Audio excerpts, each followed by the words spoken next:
नीलकंठ ने बताया कि मनुष्य का सबसे उत्तम और श्रेष्ठ दान क्या है, जिसका फल उसे अवश्य ही मिलता है।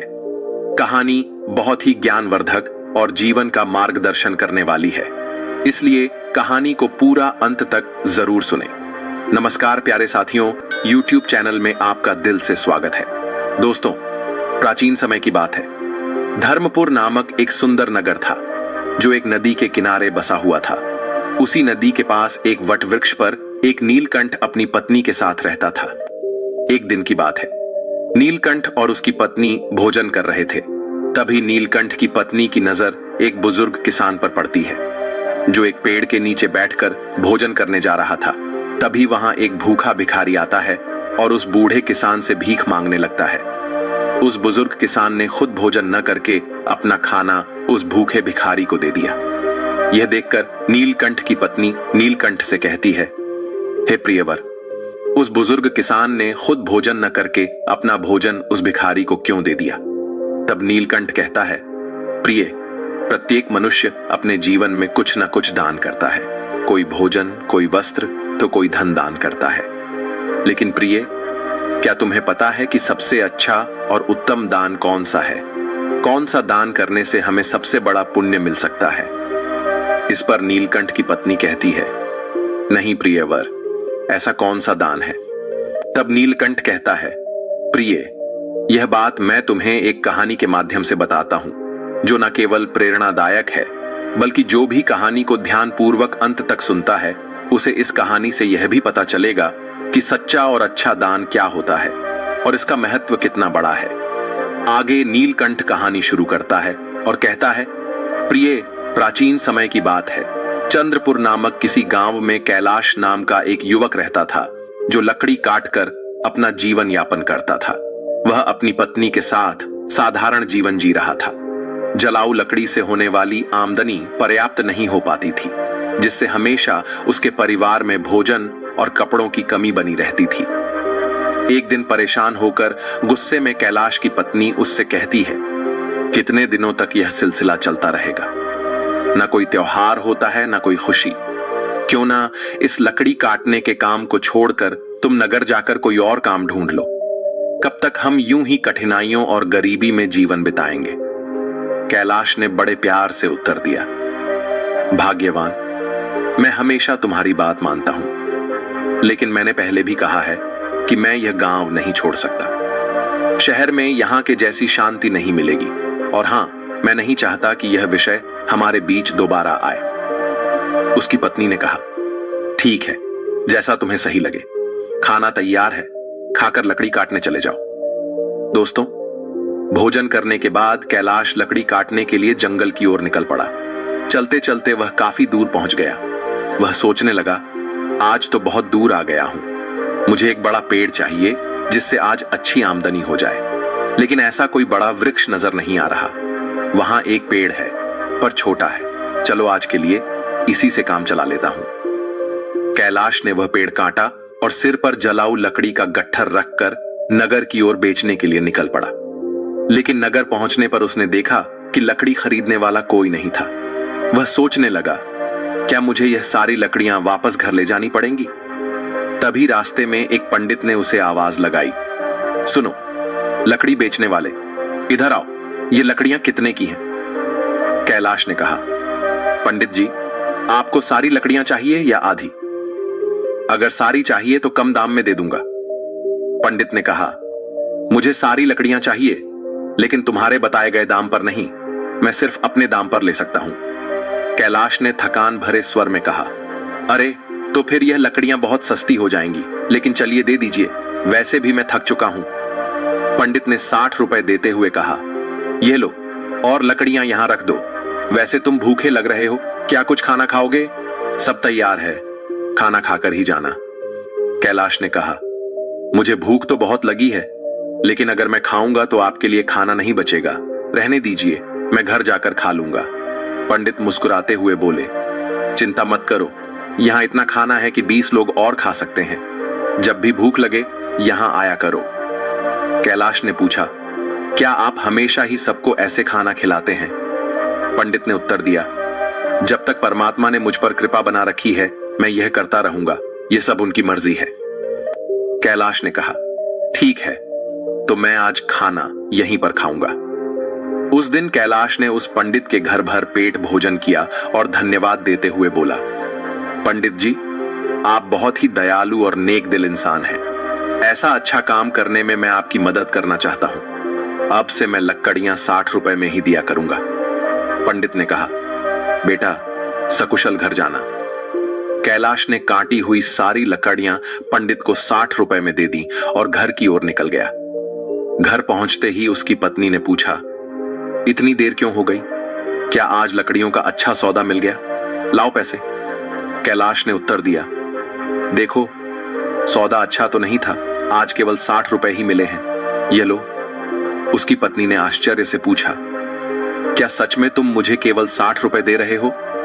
मैंने सोचा था कि आज शायद 2 गुना कमा कर लाओगे, लेकिन तुमने तो आधे ही दिए हैं। इतनी देर तक तुम कहां थे, क्या कर रहे थे? तब कैलाश ने कहा, मैं लकड़ियां बेचने गया था, लेकिन खरीदने वाला कोई नहीं मिला। फिर पास के नगर में धर्मपाल पंडित नामक एक विद्वान के घर चला गया। उनके यहां जो भी जाता है वे उसे प्यार से भोजन कराते हैं। ऐसे लोगों के लिए हमें कुछ करना चाहिए। उसकी पत्नी ने पूछा, हमेशा खाना खिलाते हैं? फिर तो वे बहुत अमीर होंगे, नहीं तो इतने लोगों को खाना कैसे खिलाते हैं और तुमने उनकी मदद कैसे की? कैलाश ने कहा, वे उतने अमीर नहीं हैं जितना तुम सोच रही हो। वे एक अच्छी भावना रखते हैं और उस नगर के मंदिर के पुजारी हैं। वे अपनी मेहनत की कमाई से ही सबको खिलाते हैं। मैंने उनकी मदद के लिए कहा कि मैं उनके लिए हमेशा लकड़ियां 60 रुपए में ही काट कर दे दिया करूंगा। उसकी पत्नी ने कहा, क्या इतना काफी है? अगर तुम 2 गट्ठर लकड़ी नहीं काट सकते तो हर दिन 60 रुपए में घर कैसे चलेगा? मुझे बताओ। कैलाश ने उत्तर दिया, मैं अपनी हर कोशिश करूंगा और जो भगवान की इच्छा होगी वह होगा। आज मैंने उनके घर खाना खाया है, एक दिन तुम्हें भी वहां ले चलूंगा। इसके बाद कैलाश ने हर दिन जलाऊ लकड़ी काटी और अपने वादे के मुताबिक पंडित को सिर्फ 60 रुपए में ही बेचा। एक दिन पंडित भोजन करने बैठे ही थे कि बाहर से आवाज आई, पंडित महाराज, लकड़ी लेकर आया हूं, यहां आकर लकड़ियां ले लीजिए ताकि मैं जा सकूं। पंडित ने बाहर आकर कहा, कैलाश, मैं तुम्हें 60 रुपए नहीं दे सकता, तुम अपनी लकड़ियां वापस ले जाओ। कैलाश ने कहा, पैसे कल दे देना, लेकिन लकड़ियां यहीं छोड़ूंगा, मुझे बहुत भूख लगी है। क्या आप मुझे भोजन दे सकते हैं? वैसे भी आप सबको खिलाते हैं।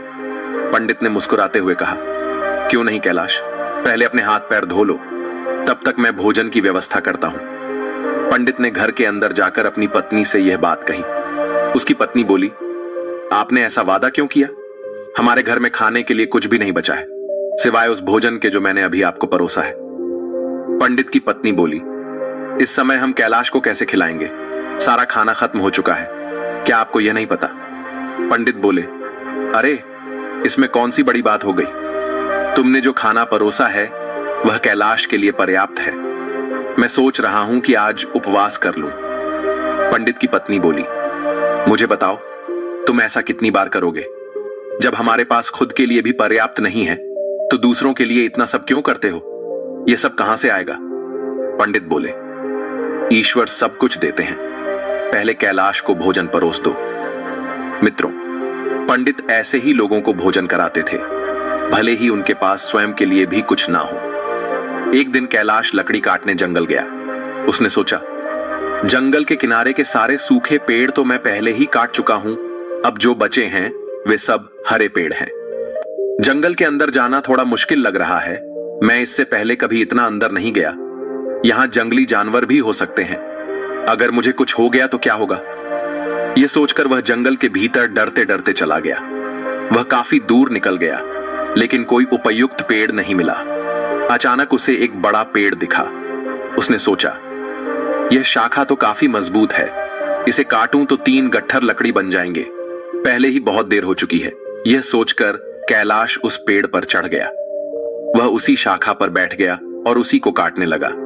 शाखा बहुत बड़ी थी, इसलिए कटने के बाद वह बगल के पेड़ और एक छोटे टीले के पास गिर गई। तभी अचानक वहां एक साधु प्रकट हुए और बोले, मेरी तपस्या किसने भंग की? लगता है यह तुम ही थे। साधु क्रोध से भर गए और बोले, मैं तुम्हें श्राप देता हूं कि तुम कुत्ते बन जाओगे। कैलाश घबरा गया और बोला, महाराज, मुझे माफ कर दीजिए, मुझे नहीं पता था कि आप यहां तपस्या कर रहे हैं। साधु बोले, मैं यहां वर्षों से तपस्या कर रहा हूं। तुमने मेरी तपस्या तोड़ी है, इसलिए तुम इस पाप के भागीदार हो। कैलाश ने विनती की, महाराज, मैं रोज लकड़ियां काटने आता हूं और उन्हें बेचकर अपनी आजीविका चलाता हूं। मैंने जानबूझकर ऐसा नहीं किया। कृपया इस श्राप को वापस ले लीजिए। यह सुनकर साधु का गुस्सा थोड़ा शांत हुआ। तब वे कैलाश से बोले, मैंने जो श्राप तुम्हें दिया है, इसे वापस लेना संभव नहीं है, लेकिन एक उपाय है जिससे तुम इस श्राप से मुक्त हो सकते हो। कैलाश ने पूछा, कृपया मुझे उपाय बताइए महाराज, मैं इस श्राप से कैसे मुक्त हो सकता हूं? साधु बोले, तुम ऐसे 2 लोगों को ढूंढो जो सबसे अच्छा दान करते हो। उनके भोजन के बाद बचा हुआ एक भी दाना खा लेने से तुम्हारे श्राप का असर धीरे धीरे समाप्त होने लगेगा। जब तुम पूरी तरह सफेद हो जाओगे, तब इस श्राप से मुक्त हो जाओगे। कैलाश ने रोते हुए कहा, महाराज, मैं अपनी पत्नी का सहारा हूं।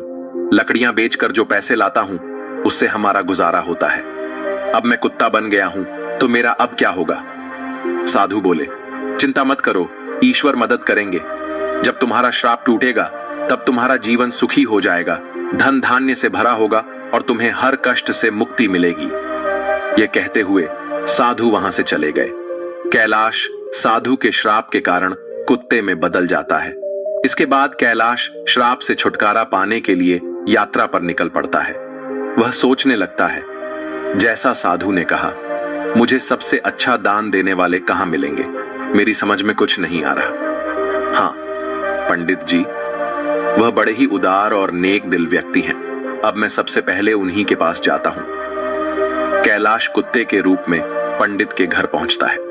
पंडित अपनी पत्नी से कहते हैं, चलो, अच्छा हुआ, आज मैं बिना किसी बाधा के सभी मेहमानों को भोजन खिला पाया। सच में भगवान की कृपा है। पंडित के भोजन कर लेने के बाद उनकी पत्नी ने बचे हुए भोजन को बाहर फेंक दिया। कैलाश कुत्ते के रूप में वहां पहुंचा और पंडित के बचे हुए भोजन को खा लिया। खाना खाते ही उसका आधा शरीर सफेद हो गया। कैलाश खुशी से कहता है, मुझे पता था कि पंडित जी बहुत ही दयालु व्यक्ति हैं।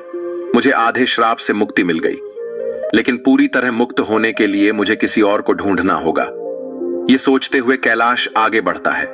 वह कहता है, अगर मैं इस श्राप से मुक्त हो गया तो मैं सुख, समृद्धि और शांति के साथ जीवन जीऊंगा।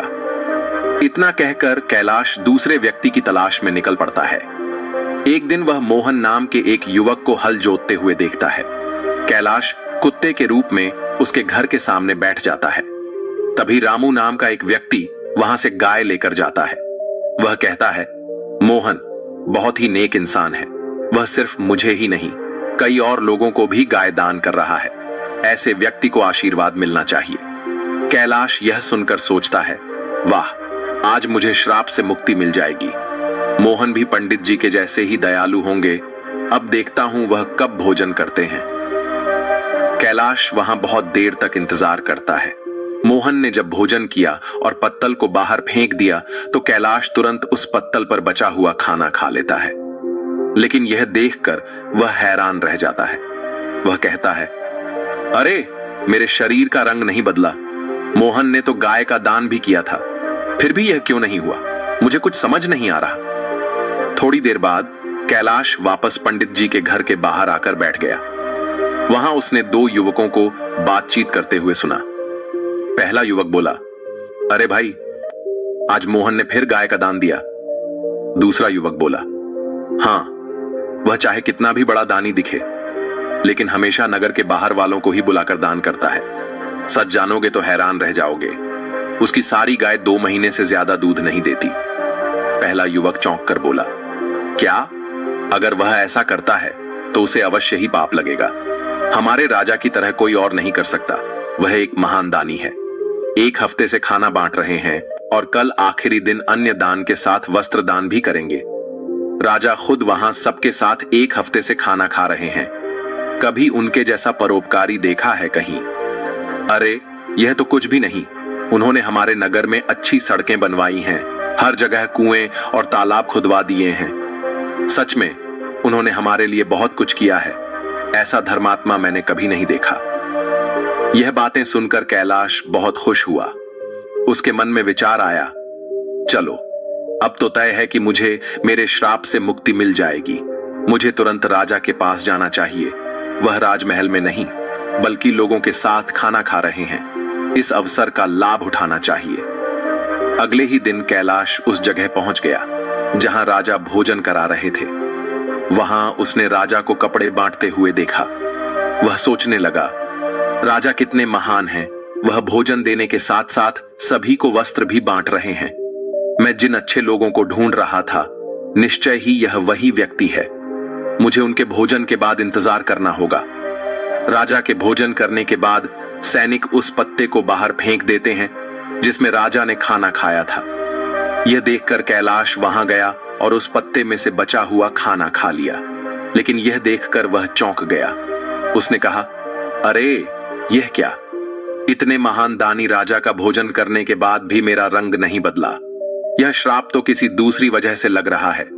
मुझे तुरंत उस साधु के पास जाना चाहिए जिन्होंने मुझे यह श्राप दिया। कैलाश उस स्थान पर पहुंचता है जहां साधु मौजूद थे। वह साधु को प्रणाम करता है। साधु उसे निराश देखकर पूछते हैं, क्या हुआ कैलाश? ऐसा लगता है कि तुम्हें अभी तक केवल एक ही सही व्यक्ति मिला है। तुम्हारा केवल आधा रंग ही बदला है। क्या तुम्हें और कोई नहीं मिला? श्राप मिले हुए भी काफी समय हो गया। कैलाश कहता है, महाराज, पंडित जी का खाना खाकर मैं आधा ठीक हो गया। इसके बाद मैंने उनसे भी बड़े दानी लोगों को देखा, लेकिन उनके खाने का कोई असर नहीं हुआ। साधु थोड़ी देर रुककर बोलते हैं, इसमें आश्चर्य की बात नहीं है। उनके कर्मों का वास्तविक स्वरूप जानना जरूरी है। आगे कैलाश कहता है, इसके अलावा हमारे नगर के राजा बहुत धर्मी हैं। एक हफ्ते तक राजा ने सभी को भोजन कराया और वस्त्र भी बांटे। इतने धर्मप्राय व्यक्ति द्वारा खाया हुआ भोजन खाने के बाद भी मैं श्राप से मुक्त नहीं हो पाया। इसमें कुछ रहस्य जरूर है। मुझे कुछ समझ नहीं आ रहा है महाराज, कृपया आप ही बताइए। साधु ने कहा, कैलाश, जिन जिन लोगों को तुमने देखा उनमें से किसी का दान सच्चा दान नहीं था। मोहन ऐसी चीजें दान कर रहा था जिनकी उसे कोई जरूरत नहीं थी। अगर उसे उनकी जरूरत होती तो वह उन्हें कभी दान नहीं करता। और राजा जो कुछ भी देता है उसे दान नहीं माना जा सकता, क्योंकि वह खुद नहीं कमाता। वह तुम्हारे जैसे लोगों द्वारा दिए गए राजस्व का उपयोग राज्य के लोगों पर करता है। साधु ने आगे कहा, कल के दान में जो भोजन और वस्त्र बांटे गए वे भी राजस्व से ही आए थे। इसीलिए राजा द्वारा किया गया दान दान नहीं माना जाएगा।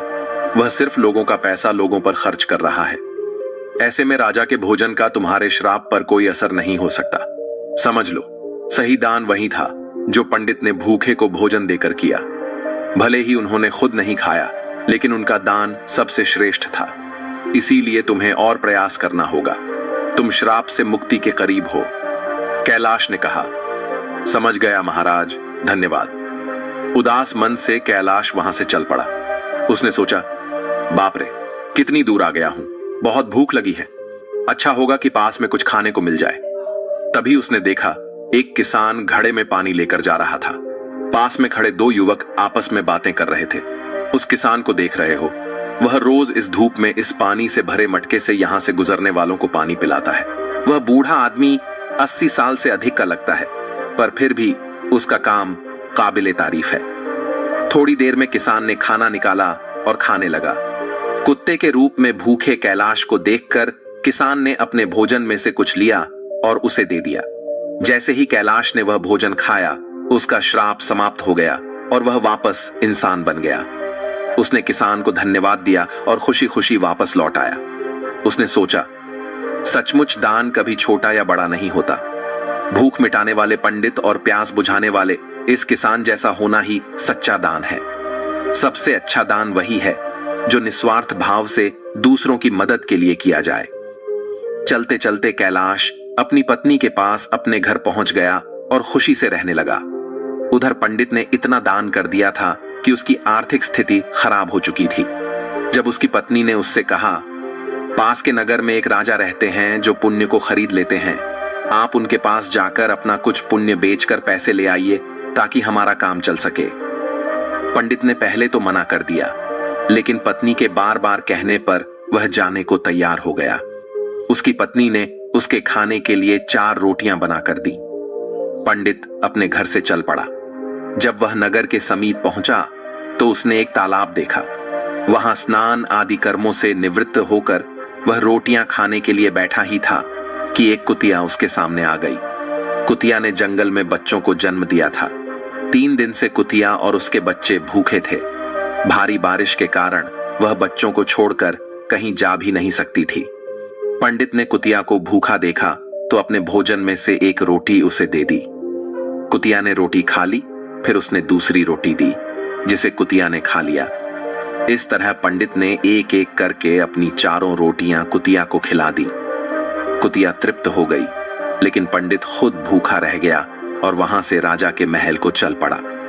पंडित राजा के पास पहुंचा और कहा, मैं अपना पुण्य बेचना चाहता हूं। राजा ने कहा, आप दोपहर के बाद आइए। राजा ने अपनी पत्नी से पूछा, एक पंडित विद्वान यहां आया है जो अपना पुण्य बेचना चाहता है। तुम्हारे अनुसार उसके पुण्य में से कौन सा पुण्य सबसे बड़ा है जिसे मैं खरीदूं? पत्नी ने कहा, जो आज उसने जंगल में 3 बच्चों वाली कुतिया को रोटी खिलाकर कमाया है, वही पुण्य अच्छा है।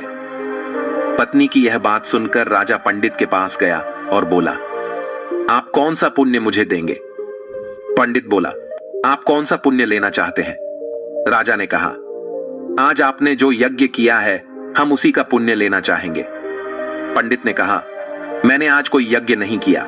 मेरे पास इतना धन ही नहीं है कि यज्ञ कर सकूं। राजा ने उत्तर दिया, आपने आज तालाब किनारे एक भूखी कुतिया को 4 रोटियां खिलाई हैं। हम वही पुण्य खरीदना चाहते हैं।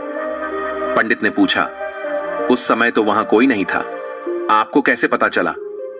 राजा ने कहा, मेरी पत्नी पतिव्रता है, उसी ने मुझे यह सब बातें बताई हैं। पंडित ने कहा, बहुत अच्छा, ले लीजिए, लेकिन इसका मूल्य क्या देंगे? राजा ने कहा, आपकी रोटियों जितने वजन की थीं, मैं उतने ही वजन के हीरे मोती तौल कर दूंगा। पंडित ने सहमति दे दी। राजा ने अंदाज से उतने ही वजन की 4 रोटियां बनवाई। राजा ने रोटियों के वजन की बराबरी के लिए तराजू में हीरे और मोती रखवा दिए, लेकिन जितने भी रत्न रखे गए, रोटी वाला पलड़ा ऊपर नहीं उठा। राजा ने कहा, और रत्न लेकर आओ। जब पंडित ने अपने पुण्य का ऐसा प्रभाव देखा तो उसकी आंखें खुल गईं। उसने कहा, राजा जी, मैं अभी यह पुण्य नहीं बेचूंगा। राजा बोला, जैसी आपकी इच्छा।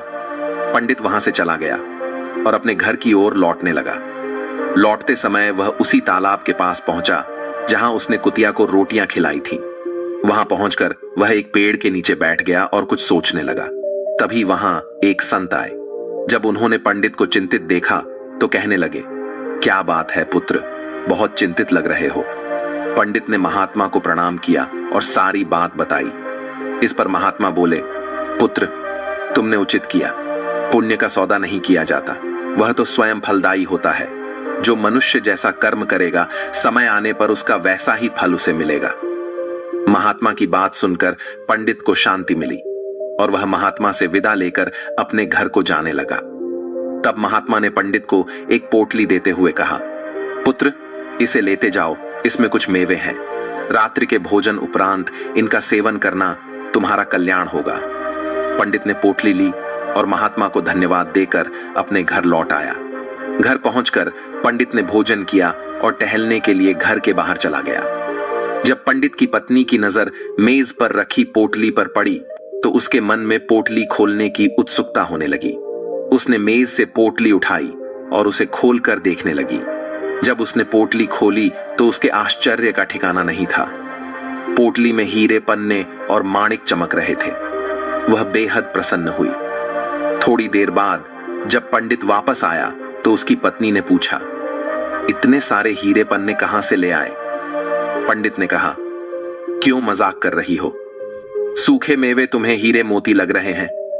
पत्नी बोली, मजाक नहीं कर रही, मैंने खुद पोटली खोलकर देखी है, उसमें तो ढेर के ढेर बेशकीमती हीरे पन्ने भरे पड़े हैं। पंडित बोला, मुझे लाकर दिखाओ। पत्नी ने पोटली को उसके सामने रख दिया। पंडित उन्हें देखकर चकित रह गया।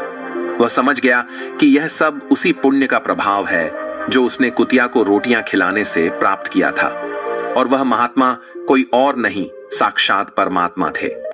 फिर उसने अपनी यात्रा का सारा वृतांत अपनी पत्नी को सुनाया। उसने बताया कि किस प्रकार राजसी और तामसी दान का फल सीमित होता है। एक भूखी कुतिया और उसके बच्चों को रोटियां देने के कारण यह चमत्कार हुआ। यह सब भगवान की कृपा और दया का ही परिणाम है। आगे पंडित ने अपनी पत्नी से कहा, यह भगवान का संदेश है कि जरूरतमंद की मदद करना सबसे बड़ा पुण्य है। जो व्यक्ति दुखियों और अभावग्रस्त लोगों की सहायता करता है उसे ईश्वर अनंत गुणा फल प्रदान करते हैं। दोस्तों, आज के समय समाज में कई लोग दान सिर्फ अपने मान सम्मान और प्रतिष्ठा के लिए करते हैं। दिखावे के दान से ना तो सच्चा पुण्य मिलता है और ना ही इसका कोई दीर्घकालिक प्रभाव होता है। दिखावे का दान कभी कभी व्यक्ति को अहंकार की ओर ले जाता है। दान हमेशा निस्वार्थ भाव से होना चाहिए। जैसे इस कहानी में पंडित ने अपनी भूख की परवाह किए बिना कुतिया और उसके बच्चों को 4 रोटियां दी। उसने सोचा भी नहीं था कि उसका यह छोटा सा त्याग इतना बड़ा फल देगा। मित्रों, इसी तरह यह कथा हमें यह भी बताती है कि जरूरतमंद की सहायता करने का असली अवसर वही होता है जब वह वास्तव में संकट में हो। आपदा के समय दिया गया थोड़ा सा सहयोग भी अनमोल हो सकता है। यह न केवल जरूरतमंद व्यक्ति के जीवन को बदलता है, बल्कि देने वाले के जीवन में भी सकारात्मक परिवर्तन लाता है। जब कोई व्यक्ति त्याग की भावना से प्रेरित होकर दान करता है तो उसके अंदर से माया के मोह का अंत हो जाता है। यह त्याग मनुष्य को अहंकार से मुक्त करता है और उसे ईश्वर के समीप ले जाता है। साथियों, इस कहानी का यही संदेश है कि सच्चा पुण्य त्याग और निस्वार्थ सेवा में है। निस्वार्थ भाव से किया गया दान ही सच्चा और उत्तम दान है। हर मनुष्य को यह प्रयास करना चाहिए कि वह अपनी क्षमता के अनुसार दान पुण्य और जरूरतमंदों की मदद करें। जरूरतमंद की सेवा करना ही सच्चा धर्म है।